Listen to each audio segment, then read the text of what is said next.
Hi guys, thanks for coming to class. I'm your acting coach, Nyle Lynn. I live in New York City. I started in the theater and now I do film and television. This is my class from stage to screen. It's to help you make that transition as well from being a theater actor to being an on-camera actor in film and television. So I've successfully made that transition. I'm in the middle of it and I'm going to share some tips with you and some acting advice and techniques and things on self-taping and all kinds of good information that will help you with that transition from stage to screen. So what is the first thing that drives you crazy about this transition? Self-tapes, right? It is crazy coming from a theater background, like we're from, and then we go to all of these auditions in person. There's not even a camera in the room most of the time, and we book all of our jobs, and we never even see a camera, and then we go and do a theatrical show, and there's this luxurious creative rehearsal process that is often 4 weeks and every night, Monday through Friday, and then we have dress rehearsal opening night, and then we get to be in the show and trying different things on a regular basis. It's just this luxurious rehearsal process. Sorry for the sirens. As I said, I live in New York City, so sometimes there's some noise outside while I'm taping. The good thing is that when you do your self tapes, you can do another take, right? I'm just going to keep this one take so we can get this class done because I know you guys are waiting for it. So, first, you want your self-tape set up, and you want to get that set up even if you don't have an audition. And you can use this self-tape setup for your theater auditions that ask for a self-tape, as well as for your film and television auditions that ask for a self-tape. And for all of those Instagram challenges, you just turn your camera that way. The camera is your cell phone, right? This is a simple setup that I got. It's a mini ring light from Social Lighting. You can get other mini ring lights. I like this one because it is so simple. It has this clip here that clips on to your desk. So I love that. It was 30 bucks, this whole thing, like $29.99 on Social Lighting. And you put your cell phone in this, and this is the mini ring light. It has different settings. So the settings, you can adjust the lighting like this. There's combo, which is warm and cool, which I like. That's the one I started on. And then there's warm, and that's what that looks like. And then the cool, which is more of a blue light. So I like to use the combo. You can make it brighter as well as darker. I like to use like a little bit of a natural sort of look, right? Not too bright. It's not a glamour video. You want to pick somewhere in your house where you can clip that, a desk, a bookshelf, anything that you can clip it on. And if you have a different ring light and setup, you can do that, however that works, on a tripod. But this to me was the simplest thing that I found, which is a mini ring light and my cell phone clipped to it. It's great for audition videos, YouTube videos, Instagram videos, selfies, chatting with your friends on FaceTime, all that stuff. Again, sorry for the noise in the background. If this was a self-tape that I was doing on here, I would go cut and redo. But really what I do when I do my self-tapes is I try not to cut myself. Just like you shouldn't cut yourself when you're on set, you shouldn't say cut because you're not the director. For my self-tapes, when I do them, I've pressed record, I have my clean background, I'm doing my 3-button shot, I press record, I try to get through the whole script. I consider it a rehearsal if there's noise in the background.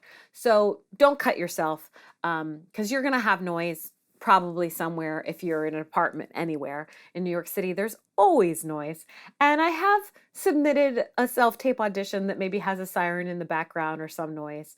As long as the rest of the self-tape is great, and there's just that one little blip, most people understand. Of course, ideally you don't have that in it, but if that was your best take, your best acting take, and it has a little bit of noise in the background, it's not the end of the world. Ideally, you don't have that. So let's talk about this little mini ring light setup. I showed you the different adjustments on it. How does your phone clip into that? This is my cell phone. It's what I tape all my auditions on. Yes, right now I'm taping on a professional camera, but I happen to be married to Camera Lights and Sound. My husband is a DP, which is a director of photography, and he also does acting reels and headshots. I write and direct them, so he has all this professional equipment. So I thought I'd do my first class on this professional camera, but the rest of the classes I'm going to tape on my cell phone myself.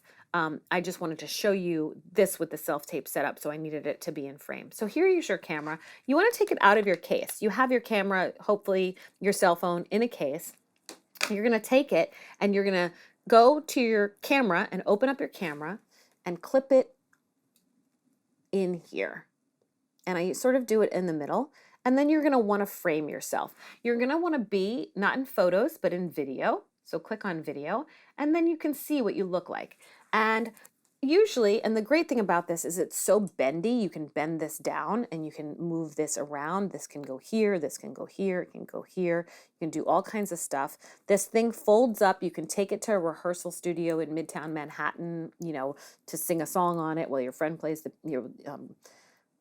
piano. You can take it to a friend's house if they're like, yes, I can help you with your self-tape, but I can't come to your place, come to my place.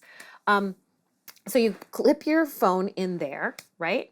And usually they ask for a 3-button shot. They don't always call it that, but a 3-button shot is basically 1, 2, 3 buttons, right? So it's from the top of a shirt down.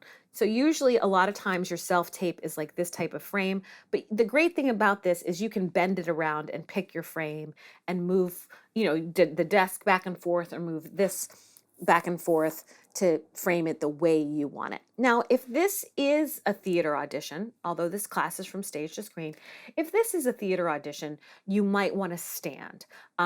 You might want to be bigger and more movement. And in that case, you could clip this a little bit further away on a, on your side of your piano or on the side of a bookshelf. But part of this transition from stage to screen is simplifying things. So if this is your first on-camera audition, unless they're asking for comedy where you gesture a lot and are physical and dynamic, you probably do want to sit if it's a drama for some of it, because I can come in and out of frame here like this, right? And then I'm not clippy clopping around in like high heels and making a bunch of noise. And one of the things that's good about sitting for a on-camera self-tape audition, if you're from the theater, and this isn't it's none of this is rules. All of this is suggestions. So some of the times you're not going to sit at all. But sometimes I would suggest to sit, because since we're from the theater, we're very dramatic a lot of times, and we're, making it so you can see us in the back of the balcony. And so we're very expressive, and we have our dramatic makeup on, and we're doing all of this. And if we're standing when we're self-taping, we're still likely to do that. Whereas if we sit and center ourselves and plant our feet on the ground and breathe, we can, a lot of times, instead of like, Romeo, like all that stuff that was totally bad acting, instead of being all loud like that, we can be here and look and find Romeo. He's right there. You see him? And so I did a substitution and substituted someone in for Romeo right there. So you can make all of that theatrical stuff much simpler and make it appropriate for film and television. You can take any Shakespeare monologue and make it appropriate for film and television. You can take any musical and make it appropriate for film and television. Otherwise, there would be no such thing as music videos, right? So you can take all of that and make it appropriate for film and television. So sitting is one of the ways to sort of center yourself. Now, remember, this is all suggestions. None of this is rules. If they say stand, stand. If you're singing, you probably want to stand. But if it's a film or TV audition, and especially if it's drama, you probably want to be centered. That doesn't mean still. That doesn't mean don't move. It just means take it all in, because this is bringing the audience to you. And that's the biggest transition between stage and screen. Is stage, you're projecting everything. You have to be loud. You have to say, to be or not to be, or Stella, and be very loud. And on camera, It's not less is more, right? Truth is truth, okay? So sometimes truth is really big. You know, if you just got shot on camera, you know, your reaction would probably be really big because you've just gotten hit. So this less is more is confusing, especially for theater actors, because you don't want to cut off your life force when you're simplifying things. You want to have all that fire from the theater, all that like energetic stuff, but you want to put it inside here, sort of in your belly, and keep it simple and focus your eyes on an eye line here, and like really, really have all that intensity that you do in the theater. That's all this, but here, simple, simple and clean. So you have your self-tape set up. You found some sort of light, either this one, which is a mini ring light from Social Lighting, or you found another light on eBay or Amazon or any place like that, and you've ordered it. It's a good light for you. It works. You like the setup. You find a blank place in your apartment. As you can see, this is a tiny New York City apartment. You find something to sit on. Now you see this chair here. This is a very comfy chair that I like to sit on, but the back of this chair would show up in this shot if I sat on it. So I'm sitting on a cube that's sort of a footrest kind of cube. It's sort of the size of an apple box, which you'll know from the theater.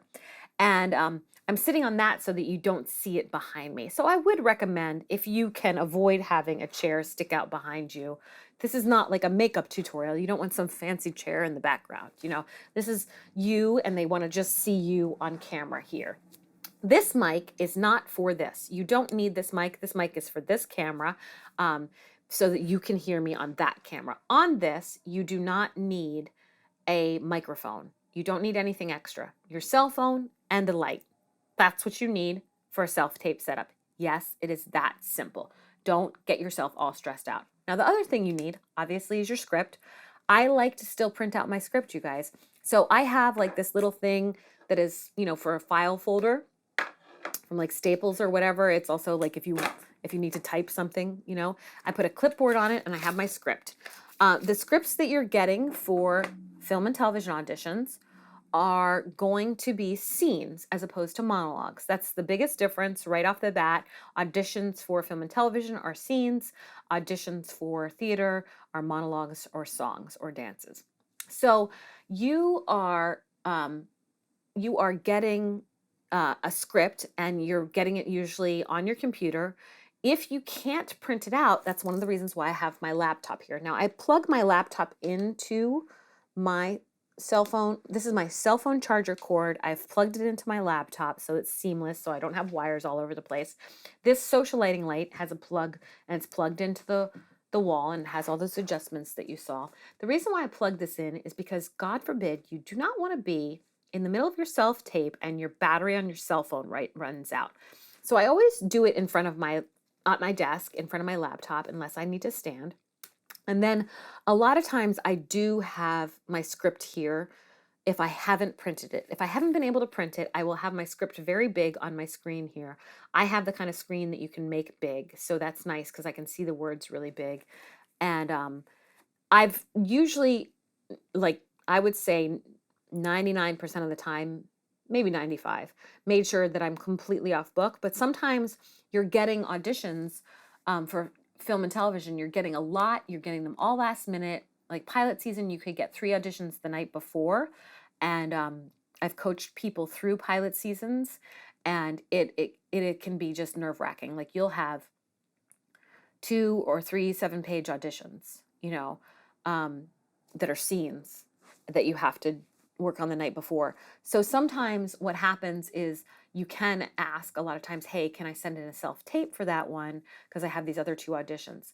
Now, right now, everything is self-tape. Like everything is self-tape. Theater is self-tape. Film is self-tape. TV is self-tape. We're video chatting on Zoom with our friends. Everything is self-tape.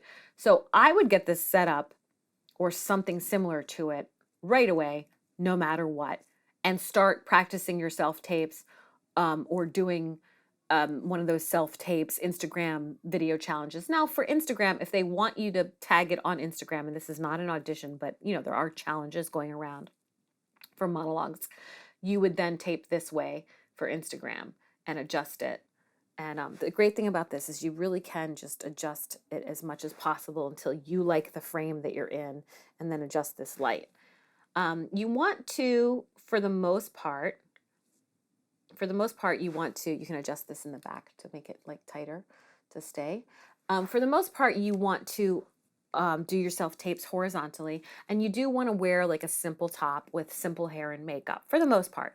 If you're auditioning for an on-camera role and the on-camera character is very glam and blingy, and like maybe she's, you know, in the glamour industry, then you could do super glam. And you can wear tops with prints on them, but for the most part, you want to keep it simple. This is a regular little wrap dress that I would normally wear. If I got a character, if the audition was for me with my glasses on, I wear glasses. I've been wearing glasses since I was 7, so I have a headshot with my glasses on. Now, if you don't normally wear glasses in real life, you don't need a headshot with glasses on. But because I wear glasses every day of my life, and have since I was 7 years old, so that's a long time, I have headshots with my glasses. Now, if I then book from, like, get an audition from my headshot with my glasses, and it's usually like my glasses and a blazer, because I wear a lot of blazers, like t-shirts and a blazer. That's kind of like my style, or sundresses like this wrap dress. So if I get an audition from that shot with the blazer and the glasses, I will then, for my self-tape, put on a blazer and glasses. So it's not, you're not wearing a costume, but you do want to look like your headshot that they asked you to do the self-tape from. And they've usually done it from your headshot and your reel. So on your reel, you're playing characters, but in your self-tape, even though you're playing the character in the script, you're not in a costume, you know, you want to bring yourself to it. So then I have these glasses with out lenses in them, because if I wore my regular glasses, whether I'm filming with a mini ring light or a big lighting setup, the glare is going to be a lot. It's going to be a lot. It really shines, the glare. And then if you're doing this in front of a window, which you can set up your cell phone in front of a window, propped up on something on a little tripod, and use natural light for your self-tape. But I personally think that you shouldn't count on that, because you can hear in my apartment, like, there's a lot of noise in this room. So since there's not a lot of noise, if I was, you know, going to do a self-tape tonight, I would probably go in the other room. I have another blank white wall, because most of my walls in my apartment are white, and I would be farther away from the street so I could get a quieter take. So if you wear glasses in real life, do that little trick where you have an extra backup pair that are without lenses in them. Now, you won't be able to see your script then, which is why I have the big thing. And I do recommend being off book. So let's get to the script. I like to print it. I think you should have a printer with ink at home. If you don't, you can print it at Kinko's or Staples. If you don't have a printer with ink at home and the Kinko's and the Staples are not open, like let's say you got this audition, it's late at night, it's in the middle of the night, you have to do this. I've written out my script before, off my computer, onto a piece of paper, written out all the lines, the other character and me, and then, you know, have the paper, because it just is useful. It's useful for analyzing the script. It's useful for going through everything. So one of the first things I do when I get a film and television script, it's all compacted. Like theater, we have all this time. A lot of times in the theater, we already know the script. You know, it's Romeo and Juliet, it's Hamlet, it's the musical Rent. It's something that's, you know, it's Steel Magnolias, it's Tennessee Williams, it's Harold Pinter. We've all read it before. We've all seen it before. It's been done before. We know what the script is about. We know right away. Film and television, exactly opposite. Pilot season, very opposite. Film and television that's already going on, like Law and Order, these standard, not standard because it's a great show, so there's nothing standard about it, but these shows that we already have, they're staples. That's what I meant. Staples, these staple television shows that are there. We know when we get a Law and Order script, it's a drama. We also know the characters on Law and Order. We've been watching them for years. It's such a good show. We've obsessively watched it. We know, are we the victim? Are we the perp? Oh my gosh, we're talking to Olivia Benson. Oh, I know what she's like on camera, so I know a little bit about it. Pilot season, you get a script. It's not on TV. It might never be on TV. You have to figure out from your script what it is. So the first thing that you want to know, is it comedy or drama? Because that's going to change everything. Drama is a lot of times, not always, but a lot of times it's more centered and focused, whereas comedy, you tend to move your hands more. Now that's not always true. This whole idea of less is more, truth is truth, okay? And commitment is commitment. So there can be drama that is very big and dramatic. I mean, what if you're getting, like jumping out of a plane? That's huge. You might be moving. You're not going to want to be like jumping out of a plane looking like this at the camera. You're probably going to want to do something physical, right? So it's not that you can't move in an on-camera audition, and it's not that you can't move in a self-tape. It's just that a lot of times you're wanting to simplify and streamline it. Now, I believe that from the theater background, I think that maybe we got used to doing sort of 3 beats for an expression because we were acting for the balcony and for the middle and then for the people in the front, to the queen, to the middle class, and then the groundlings, I believe that they were called. I could be wrong. I'm hearkening back to my Shakespeare days here, and it's been a minute. So I think that we give a lot of times in theater, we'll give something 3 beats, or the rule of comedy is like dun, dun, 1, 2, 3, and there's all these beats, and then in musical theater there's all these beats, and then in dancing there's all these beats, and there's all these different ways of expressing ourselves, and then in film and television you want to take those 3 beats and make it into one moment, so I'm not talking beats in a script. I'm talking about like rhythmic beats, or the moment, but there's 3 different ways we're saying things. In film and television, a lot of times there's just one way we're saying things for this moment, and then we're saying something else in the other moment, and we're saying something else in the other moment. And it doesn't mean you should falsely switch it up, but it's very much about real life and truth, and the camera doesn't allow for any acting. The camera rarely allows for schmacting. Schmacting is what I call like the over-the-top acting, like that Jim Carrey does so well. I love schmacting. I think schmacting is a choice sometimes. I choose to schmact sometimes. But most of the on-camera stuff is acting, and it's about truth. And it's that Sanford Meisner, living truthfully under imaginary circumstances. So our job as actors is to bring the truth to the moment, right? And so we want to break down our script, comedy or drama. We want to read it 10 times for discovery. And then we'll know, is that, comedy or drama.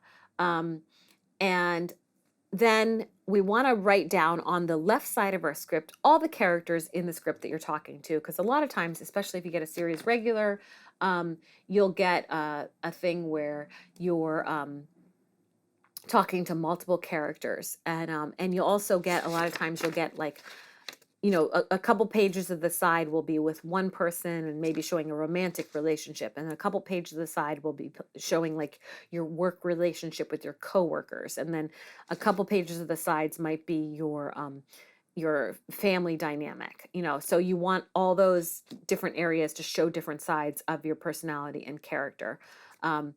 But in that, you want to be as truthful and simple as possible, not meaning to cut off your life force. You don't ever want to cut off your life force. Like if there's something real and raw and devastating going on in the scene, you're not going to like all of a sudden like make that all quiet and everything. Like if you're having a screaming match, or you're getting shot in the scene, you want to have all those real truthful things. So you might be screaming on the camera.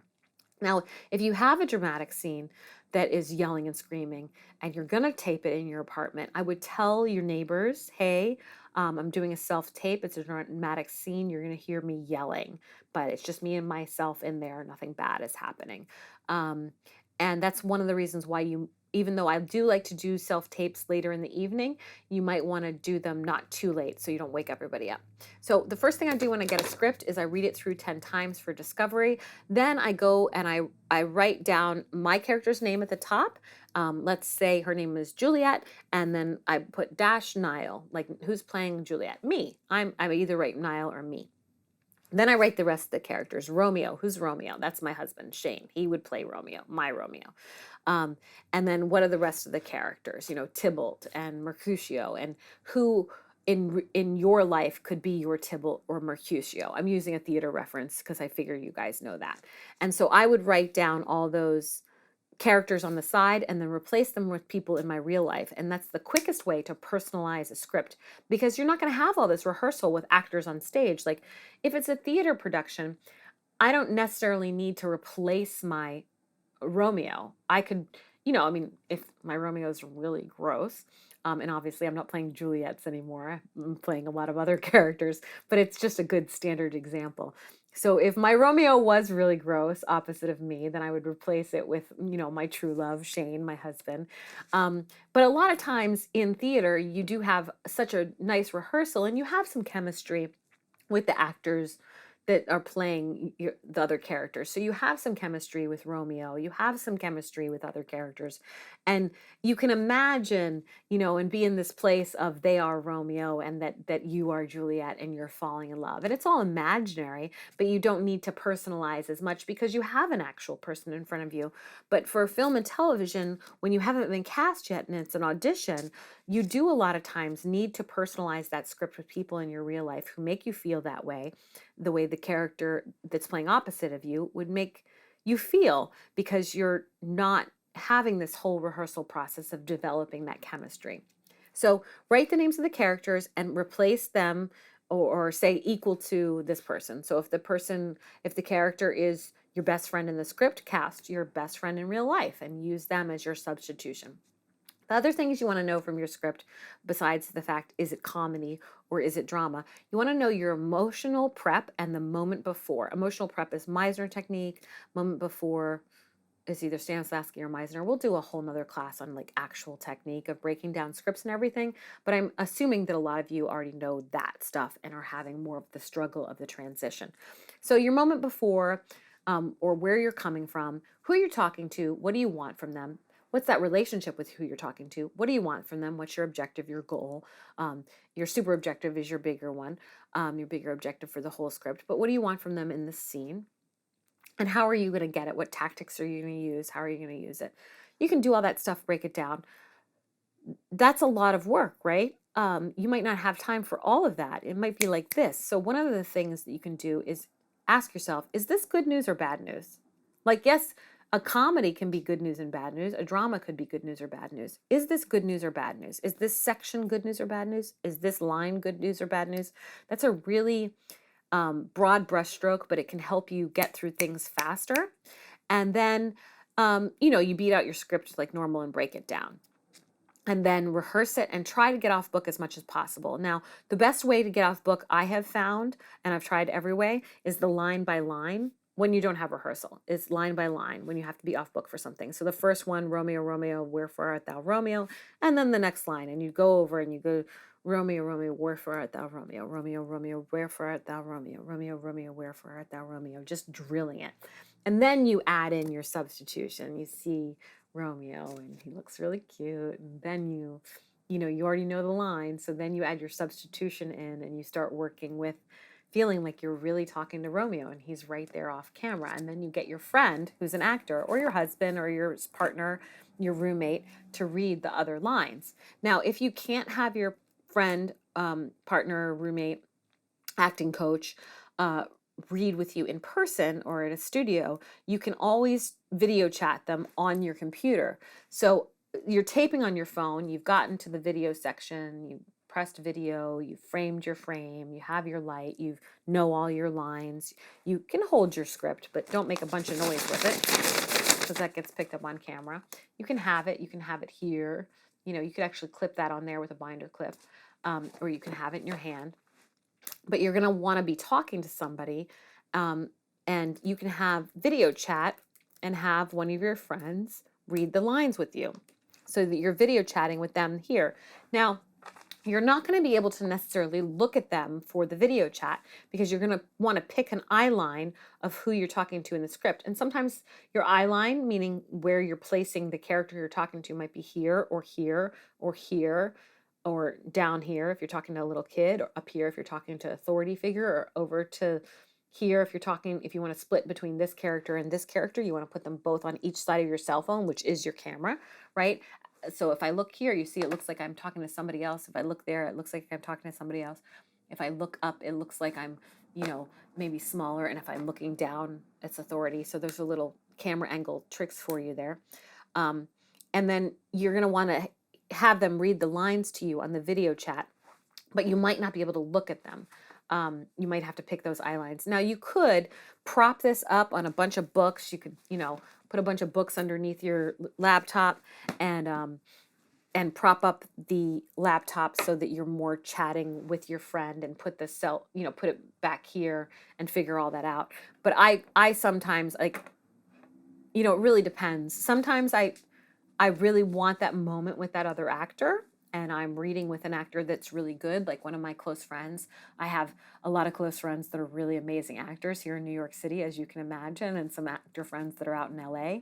And, sometimes I just really want to look at them because their chemistry and my chemistry, we click so well. And like one of my best friends, like if I'm reading with her and then, it's all that chemistry, like I feel like the camera really does pick it up. So if you can do that, that's great.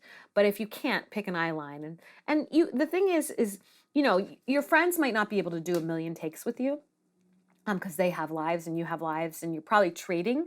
Like they've got an audition, you've got an audition, and you're both helping each other self-tape. So you might say, okay, I'm going to do 5 takes for you, and you do 5 takes for me. So in those 5 takes, you can try them different ways. If you do it solo, which is not recommended, it is recommended that you read it with somebody, whether it's in person and they're sitting in front of you, and that's where you have the eye line, or they're on video chat via Zoom or some other platform, and you make your eye lines because that's what looks good. You can always watch the take afterwards, right? Usually these sides are not, it's not 20 pages. So it's not, I mean, the most I've ever had is 16 pages. That was like, I wanted to rip my hair out, as you can imagine. But, usually they're less than that. Usually they're 2 pages to 10 pages, and you can handle it. It's manageable. So pick a video chat platform. Practice this now. Hopefully you have your headshot and resume on Actors Access. If you don't, that's what most stuff is cast through in the United States of America. It might be different in different countries, but I'm sure there's a casting platform that you're on that you're finding these auditions where your headshot and resume is on there. And in the United States of America for Actors Access, which I think is reachable from other countries, Showfax, which is FAX, showfax.com, has sides on it from current film and television shows. And so I would recommend to every theater actor out there, start recording stuff, get some sides off of Showfax, and do the scenes off of Showfax with your friends for practice, or with your acting coach for practice. Now, the other thing you can do, if you don't have access to that, you can use your theater monologues. And like, if you have Puck, My Mistress with the Monsters in Love, you have your Puck monologue. You've done it in a million auditions. It's one of my favorite monologues. I haven't played Puck yet, but I would love to. And so that's one of my favorite monologues. You can practice that Puck monologue on camera and see if you can get it to be more camera friendly. I've practiced that. It's on my YouTube channel. I don't know if it's great, but I do practice that because it's a monologue that's so big and so theatrical. And, when I play Puck, because it will happen one day in theater, I will be frolicking about the whole stage. I will be the most joyful, mischievous Puck ever, as I'm sure you would be too. So that is so big and it's so dynamic. So I use it as like one of my test monologues. Like, can I do this one on camera? How do I marry all the theatrical stuff and then make it appropriate for camera? So I'll practice that on camera like this, and put it on my YouTube just for practice. So that's another good way to practice if you don't have film and television vision sides and all you've done are theater monologues and theatrical performances. You can take those theatrical performances and try to adjust them for your cell phone camera. And if you don't have a light, put a lamp there. Just start. You have a cell phone, most likely, that has a camera on it. So just start. And then watch it back and give yourself feedback and work with your acting coach, because we don't have the best outside perspective. I have an acting coach in New York. Even though I'm an acting coach, I still go to a coach. I always say actors shouldn't coach themselves because doctors shouldn't operate on themselves. An actor coaching themselves will bleed to death, and a doctor operating on themselves will bleed to death. Of course, the actor will emotionally bleed to death, but we are so hard on ourselves when we don't have an outside perspective. And so it's really important to have a coach for all of your acting, I think, and a loving coach. I think it's really important your coach is loving. I don't think they should, be overly nice. I think they need to tell you the truth. I will always tell you the truth as your coach. I'm always going to be blatantly honest with you. If you come to me with an audition and it's, if it's not good enough, I'm gonna call you on it. I'm gonna call you on your BS. Everybody knows that about me. I'm straight up. Um, and I'm going to call you on it, but it's so that you're a better actor. I'm like adamantly positive, but I also don't tolerate nonsense. So be ready, do your best work. If you're setting up a private coaching session with me, be ready to do your best work. No, I will be loving and supportive no matter what. I love actors. I love supporting them in this. I'm glad you're watching this class and that you're getting to know me. I will be doing a lot more classes. I just wanted to demystify and sort of hack the self-taping for you because I know it's one of the most unnerving things about making that transition from stage to screen. Now, one of the other things that I can tell you for your self-tape, when you get television and film sides and you're like, and you're ripping your hair out and then you're like, oh, I got to put it in the rollers and do the hair and the makeup, is that for your first self-tape, I would set aside at least 4 hours. And ideally, you have more time than that to work on the script, and that's just your self-taping time.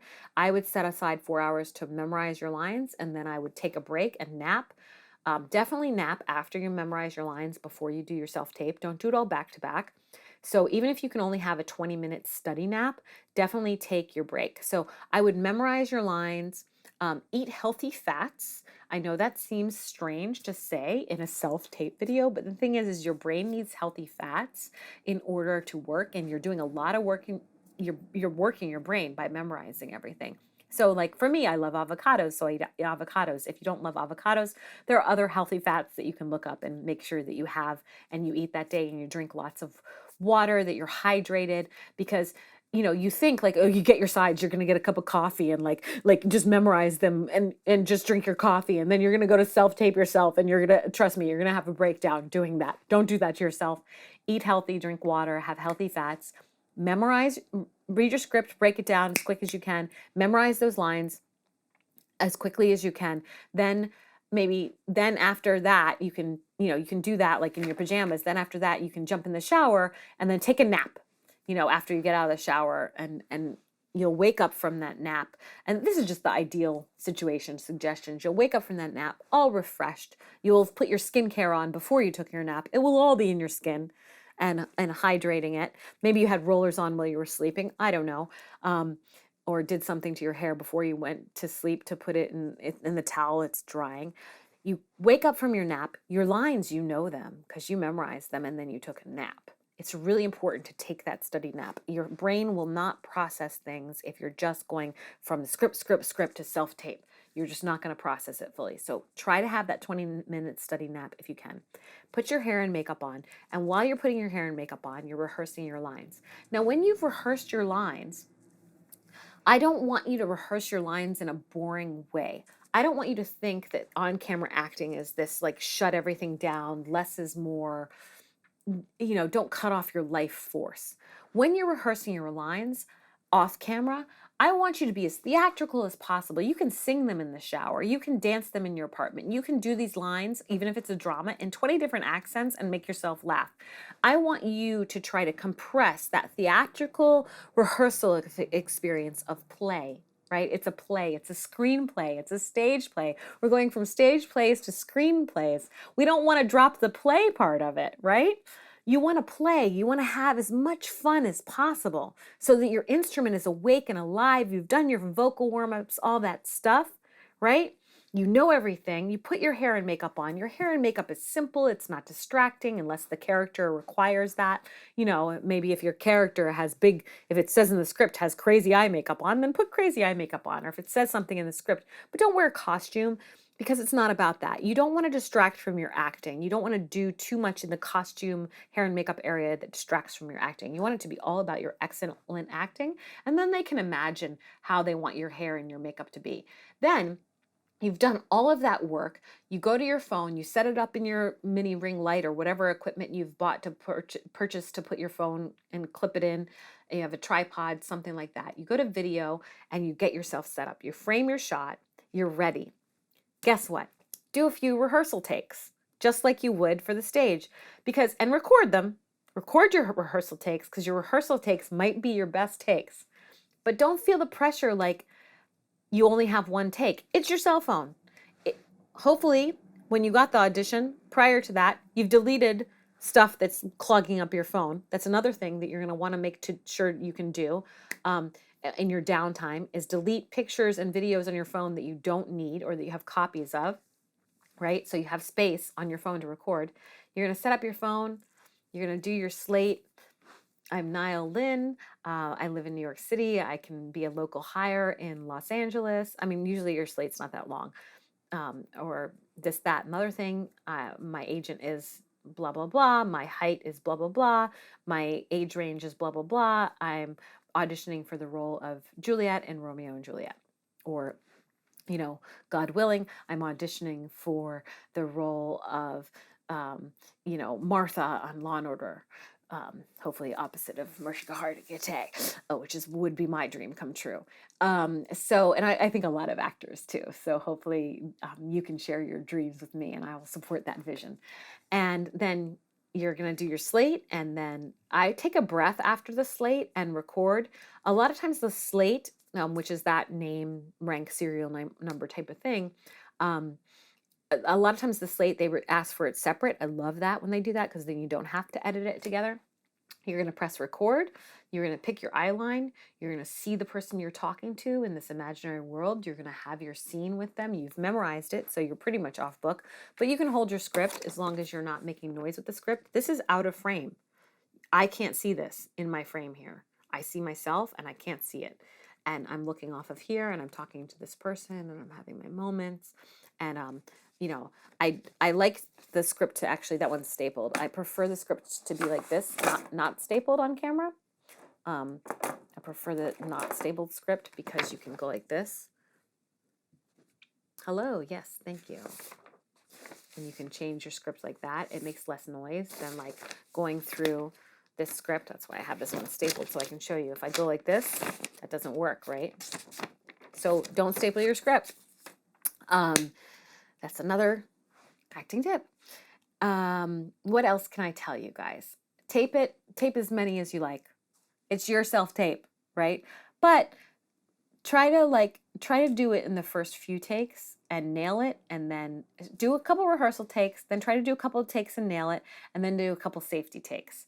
And in between, I would check it, because you want to make sure, you don't want to tape 5 takes and then be like, why wasn't it recording? Or why can't I hear myself? Or what's the sound? So I would do a couple rehearsal takes and watch it, and then do a couple takes back to back to back without watching it, knowing that all your equipment is working. Now you can edit things a lot of times on your phone in apps, and you can upload straight from your phone to the apps YouTube and Vimeo. YouTube allows a little bit of editing on their platform. A lot of times people will ask for a private Vimeo link, private YouTube link. You can do that through the apps on your phone. You don't need to attach it to your computer to do that. You can just upload a lot of times, especially to YouTube, from your phone. People will also ask for Dropbox, WeTransfer, and other ways, EcoCast. For those, a lot of times you do need to attach your phone to your computer and download it. That will be a whole separate class on exactly how to do that, because it is very technical, and I'll want the camera to be on this side and show you guys my screen and basically screen share sort of with you and show you guys how to do that. But in the meantime, if you're just watching this and you watch this class from stage to screen, how to self-tape, and you're like stuck, there are a million apps for self-taping. You can Google the apps for self-taping and editing. You can edit via iMovie. You can edit on your phone. There are ways to do this. You can look at them on YouTube. I will do a class on it, but it's going to be too much for one class. So, and just know you can also just do your slate and your audition separately, and or you can slate in your audition and just take a pause and keep it nice and simple. Like I can say, "Hi, my name is Nyle Lynn. I am from New York City and I can work as a local hire in Los Angeles. I'm reading for the role of Juliet in Romeo and Juliet." Romeo, Romeo. So you just make that transition by moving. You don't have to cut the slate in. Mind you, always follow directions they've given you because they might not like that, but some of them are like that, where you have um, you say your name and slate and then you go to the scene. And so the name and slate, the reason why I'm showing you that, the name and slate will be into the look into the lens and then start your scene by looking off to the right or the left where you've picked to look at the character at choosing your eye line, whether your eye line's here, here, or to either side. So that's a great way to start it. So these are all tips from transitioning for stage to screen. This is about self-taping, as you can see. There's one last thing. If you are totally not computer savvy, you just have your cell phone, you have like a lamp, you can't find a friend to record with, there's no one to video chat with you, you don't know what to do. Let's say you're old school, you're more mature, this is all new, and you have nobody to read with you. This is not recommended, but it has been done before and I've seen it work. A young lady in one of my acting classes who's an incredible actress couldn't find anybody to self-tape with her, and she audio recorded it on an old school tape recorder. Now this is my dad's. I don't even know if they make these anymore, but I kept it because it was his, and it just, sweet memories of my dad, because he used to always make notes to himself. He was an architect, not an actor, but he would make notes to himself on that. So you can old school record on something like this the other character's lines and then play it and act with the audio recording. Not recommended. Ideally, you're Zoom video chatting with somebody. I think we've all figured that out almost by now. And on your laptop, and you're picking an eye line, you're recording on your cell phone and doing it that way. Or even better, they're in person, they're right there sitting. You don't need to pick an eye line because you can look at them in their eyes. So these are all things that I hope are helpful to you if you're stuck in that self-tape stress. Allow yourself, again, like 3 to 4 hours for your first self-tape so that you can deal with all of this. Allow yourself, for ladies, for hair and makeup, 2 hours to get ready. Allow yourself at least 2 hours to 4 hours to work on your script. You might not have that time. You might have to cram it all together. I'm just saying, in an ideal situation, you have a whole day and you can do all of this and you don't have distractions and you can focus on that. If it's a big audition, I would take the day off work. I know that sounds crazy, and don't tell your job, but I personally think that your day job should be as flexible as possible with your acting schedule. None of us moved to New York or Los Angeles to work our day job. Now, mind you, I slay at my day job. I'm like the best at my day job. I'm great, and it has nothing to do with acting. I'm a dog walker. That's my day job. And I have wonderful reviews for dog walking. I mean, of course, I also coach acting, but everybody has their little side thing, I mean, J-Lo and Beyonce have side hustles, Justin Timberlake has a side hustle. They'll have like clothing lines and fragrances, or, they're doing American Idol where they're doing this TV show. So all of us actors have side hustles. There's nothing wrong with the side hustle. I love my side hustle of walking dogs. But if I needed to, if I had a huge audition and it was a big series regular for something that was really important, I would get coverage. I would make sure my day job was covered. So if you're a waitress, sub out your shift and take the day to do your audition. You're allowed to do that as long as you're a really responsible employee the rest of the time, right? So allow yourself that and set up your life that in a way that your day job can be something that you can sub out, that you can get someone else to cover it. I have coverage. My husband will go walk the dogs for me, and all the dogs know him and all the puppy parents know him. The reason why so many actors waitress and work in restaurants or bartend, the reason why we all do these actors do temp jobs is so that we can have coverage. So when you get your self-tape, don't try to go to your day job and then do your self-tape. Like, if you can, take off your day job and take that day to do your self-tape. Allow yourself to have that success for yourself, because even if you don't get the role from this self-tape, if it's the best self-tape you've ever done, you've got the footage and you are making progress on being good at doing these on-camera self-tape auditions, and that's going to make the next one easier. So thanks again for watching, for tuning in. Sorry for the noise, you guys. I know that I live in New York City in this tiny apartment, and this is how you can self-tape from your tiny apartment wherever you are in the world. And I'm looking forward to seeing you in my next class. This is Nyle Lynn, and this is From Stage to Screen.